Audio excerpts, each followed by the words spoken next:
What's up, guys? I am Howie, and this is the Go Ride channel, home of bad dad jokes and slightly less broken motorcycles, because I have my helmet on, because I am going to be starting just a couple of the break-in rides for my 91 KDX. I went through and I rebuilt the motor and did a bunch of work to the suspension, but today we're just going to go through and work on getting the motor heat cycled a couple of times. I've already run the bike on a stand 3 different times for anywhere from 3 to 10 minutes, and I've ripped it up and down the street just once. So I'm going to do the first break-in ride after it, now that it's cooled completely.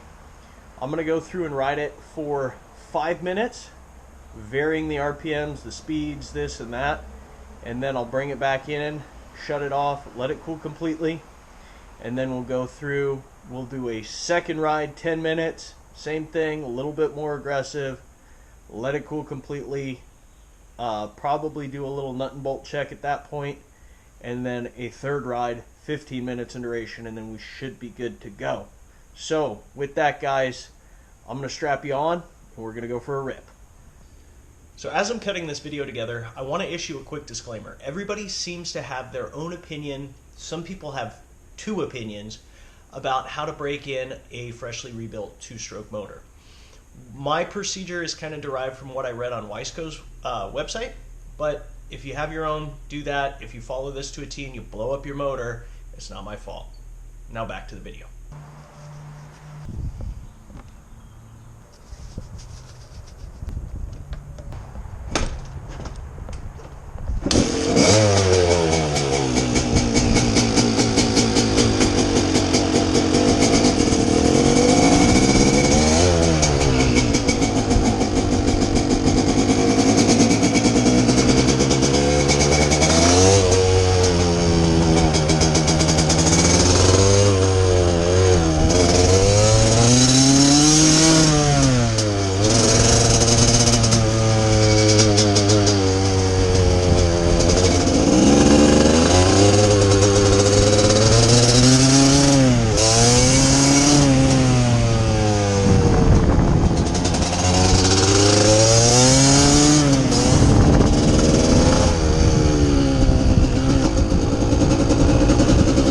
Alright guys, so that was 6 minutes, which is I think about what we're supposed to be doing.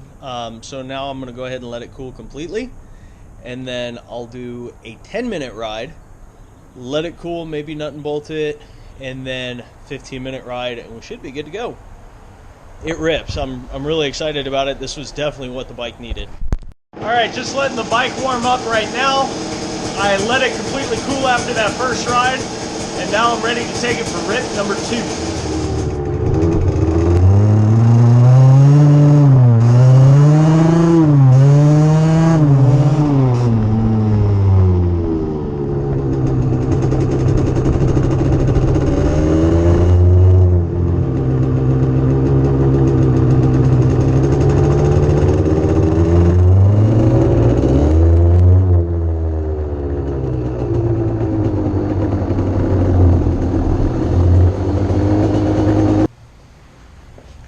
So that was just about like 10-12 minutes, so I'm going to shut it down, let her cool off, and then come back for another 15. Alright guys, today is a new day. I got the DX warming up behind me. This is going to be the 3rd and final break-in run of the bike. I'm just going to let it warm up normally, then I'm going to run it around for about 15 minutes. Then I will nut and bolt the motor, probably swap the spark plug out, and it'll be ready to go. I don't know when I'm actually going to be able to take the bike out and really enjoy it. That's, I guess that's something else.